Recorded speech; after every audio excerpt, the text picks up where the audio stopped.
तो गर्मियों के लिए बहुत ही ज़बरदस्त, टेस्टी, बेहतरीन न्यू स्टाइल का बादामी दूध शरबत बनाने जा रही हूँ, जिसे देखते ही आप बनाना चाहेंगे। जायके में हाई लेवल और सुपर हेल्दी होने के साथ-साथ इसका एक गिलास आपको तरोताज़ा कर देगा, तो इस रेसिपी को बनाना तो बनता है। अस्सलामु अलैकुम, मेरा नाम है फ़ाइज़ा ख़ान और आज आप लोगों से शेयर करूँगी मैं बादामी दूध शरबत की बेहतरीन रेसिपी। इस एक शरबत में आपको 3-3 जायके मिलेंगे। मतलब कि आप फालूदा, आइसक्रीम, मिल्क शेक भूल जाएँगे, अगर मेरे तरीके से ये बादामी दूध शरबत बनाएँगे। तो देर किस बात की, जल्दी से रेसिपी स्टार्ट करती हूँ। आप ऐसा करें, रेसिपी आपको ज़रा-सी भी अच्छी लगे ना, तो लाइक भी कर दें। तो एक्सीलेंट किस्म का बादामी दूध शरबत बनाने के लिए सबसे पहले तो पतीली में मैंने पानी बॉयल होने के लिए चढ़ा दिया। अच्छा खुला पानी डालें। फिर इसमें शामिल करेंगे 200 ग्राम के बराबर या 2 कप के बराबर साबूदाना। हर जगह से आपको आराम से मिल जाएगा। अच्छा मैंने बारीक वाला साबूदाना लिया है। एक तो इसे बॉयल होने में ज़्यादा टाइम नहीं लगेगा, दूसरा शरबत में ये बारीक वाला साबूदाना ज़्यादा अच्छा लगता है। तो बस जी इसे तकरीबन 8 से 9 मिनट तो लग जाएंगे बॉयल होने में। तब तक मैं क्या करूँगी, मेरे पास है मुट्ठी भर बादाम। तो ये बादाम तकरीबन 15 से 20 अदद होंगे। अच्छा इसके साथ ही मैं काजू का इस्तेमाल करूँगी।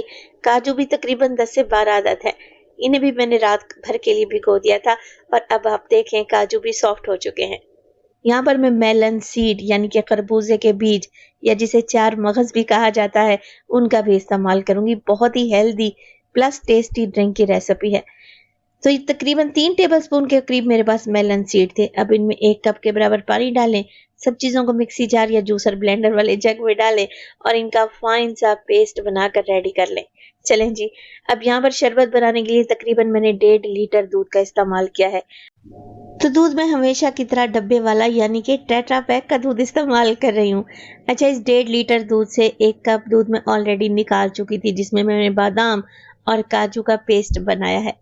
बाकी का दूध कढ़ाई में ऐड कर दें और साथ ही वो पेस्ट भी डाल दें बादाम, काजू और मेलन सीड का। इसके बाद शामिल कर देंगे जी 1 कप चीनी। अब शरबत है, चीनी तो इसमें लाजमी डलेगी। वैसे आप चीनी की मिकदार को कम भी कर सकते हैं। 2 टेबलस्पून के करीब कॉर्नफ्लोर डाल रही हूँ। कॉर्नफ्लोर नहीं है तो आप वेनिला कस्टर्ड भी ले सकते हैं। चलें जी, अभी मैंने फ्लेम को ऑन नहीं किया। पहले सब चीज़ों को मिक्स करें, वेल कंबाइन कर लें। कॉर्नफ्लोर नीचे जाकर बैठ जाता है तो मिक्सिंग करना बहुत ही ज़रूरी है ताकि कॉर्नफ्लोर की गुठलियाँ ख़त्म हो जाएं। अब यहाँ पर हमने क्या करना है, फ्लेम को ऑन करना है और मुसलसल मिक्स करते हुए दूध में एक बॉयल आने देना है। अच्छा मैं तो यहाँ पर टेट्रा पैक का दूध इस्तेमाल कर रही हूँ ना, जिसे बॉयल करने की तो ज़रूरत ही नहीं है। अगर आप घर वाला दूध लें तो एक दफ़ा उसे बॉयल कर लें और बाकी की चीज़ें बाद में ऐड करें। तो दूध में बॉयल आना स्टार्ट हो चुका है। अब मुझे ज़्यादा पकाने की ज़रूरत नहीं है। मैं आपको इसकी कंसिस्टेंसी चेक करवा देती हूँ। दूध हल्का सा गाढ़ा होगा क्योंकि इसमें काजू बादाम का पेस्ट भी डला है और 2 टेबलस्पून मैंने इसमें कॉर्नफ्लोर भी डाला था। तो देखें हल्की सी थिकनेस आ गई ना दूध में। तो बस जी शरबत बनाने के लिए आपको ज़्यादा कुछ भी नहीं करना। 1 से 2 मिनट के लिए मज़ीद पका लेंगे ना, तो जो मैंने इसमें कॉर्नफ्लोर डाला है उसका कच्चापन भी चला जाएगा। तो परफेक्ट थिकनेस आ चुकी है और दूध को हमने इतना ही थिक करना था। अब दूध को ठंडा होने के लिए रख दें। पहले इसे रूम टेम्परेचर पे लेके आएं और फिर फ्रिज में रख दें ताकि ये अच्छा चिल हो जाए। अच्छा यहाँ पर हमारा दूध रेडी है, मगर जो साबूदाना मैंने बॉयल करने रखा था उसको चेक कर लेते हैं कि वो कहाँ तक पहुँचा। तो साबूदाना बॉयल होते हुए तकरीबन 12 मिनट तो गुजर ही चुके होंगे। ये एकदम ट्रांसपेरेंट हो चुका है। फ्लेम को ऑफ कर देंगे और साबूदाने को छान लेंगे। किसी भी स्टेनर की मदद से साबूदाने को छान लें। अच्छा इसे सिर्फ छानना ज़रूरी नहीं है, इसके ऊपर ठंडा पानी डालें ताकि इसका सारा एक्स्ट्रा स्टार्च निकल जाए। मोती की तरह साबूदाना नज़र आएगा आपको, बिल्कुल ऐसा ही। बस जी परफेक्टली ये कुक हो चुका है और अच्छे तरीके से मैंने इसे वॉश भी कर लिया है। इसे रख देते हैं एक साइड पर। अब यहाँ पर जो मैं बादामी दूध शरबत बनाने जा रही हूँ उसके लिए मैं जेली भी तैयार करूँगी। तो यहाँ पर जेली बनाने के लिए एक फ्राइंग पैन ले लें और उसमें डालेंगे तकरीबन 1 कप के बराबर पानी। वैसे तो जेली के पैकेट पर 2 कप पानी मेंशन होता है, मगर मैं 1 कप पानी डालूंगी।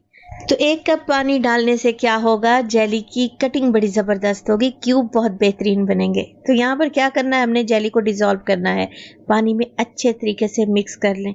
कुछ लोग क्या करते हैं, बस पानी को बॉईल किया और उसमें जेली का पैकेट डाल दिया, ऐसा नहीं है। जब तक जेली के पार्टिकल्स पानी में डिज़ोल्व ना हो जाएं और ये हल्का सा आपको ट्रांसपेरेंट नज़र ना आने लगे, तब तक जेली को कुक कर लें। 1 से 2 मिनट ही लगेगा, बेहतरीन जेली बनेगी। इतने कोई बेहतरीन क्यूब बनेंगे ना जेली के कटिंग करते वक्त। यहाँ पर हमारा शरबत भी रेडी है, मैंने इसे अच्छा ठंडा कर लिया है। इस स्टेज पर अगर तो रेसिपी आप लोगों को ज़रा बराबर भी अच्छी लग रही हो, प्लीज़ रेसिपी को लाइक कर दिया करें और चटपटे पकवान को सब्सक्राइब भी कर लें। आप सब लोगों का बेहद शुक्रिया। तो बस जी दूध शरबत ठंडा हो गया तो मैं इसमें शामिल कर दूंगी साबूदाना, जो कि मैंने बॉईल करके रखा हुआ था, और साबूदाना भी ठंडा होना चाहिए। अच्छे तरीके से मिक्स करेंगे विस्कर की मदद से, तो साबूदाने का एक एक दाना अलहदा हो जाएगा। अब इसमें डाल देंगे जेली। कुछ जेली मैं इस स्टेज पर डाल दूंगी, मगर जेली की कटिंग चेक करें कितनी परफेक्ट कटिंग हुई है। छुरी की मदद से इस तरीके से क्यूब बना लें। दोनों जेली के मैंने क्यूब बना लिए थे। तो जेली डाल देंगे और थोड़ी सी जेली गार्निश के लिए भी बचा लेंगे। अच्छा, यहाँ पर मैंने स्ट्रॉबेरी और मैंगो जेली का इस्तेमाल किया है। आप जेली का कोई भी फ्लेवर ले सकते हैं। ढेर सारी बर्फ डालें और बस जी बेहतरीन सा बादामी दूध शरबत रेडी है। लग रहा है ना टेस्टी, देखते ही पीने को दिल कर रहा है। शरबत में मैंने डाला है साबूदाना, जो कि हमारी गट हेल्थ के लिए बहुत ही जबरदस्त चीज है। ये शरबत बना लें, यकीन करें बच्चों से लेकर बड़ों तक को पसंद आएगा। बहुत ही टेस्टी और हेल्दी शरबत है। बनाएं तो अपना फीडबैक मुझे लाजमी दिया करें। आपके एक प्यारे से कमेंट का मुझे इंतजार रहेगा। अपना बहुत सारा ख्याल रखिएगा। फायजा को अपनी दुआओं में याद रखिएगा। मुझे दीजिए इजाजत। टिल देन, अल्लाह निगहबान।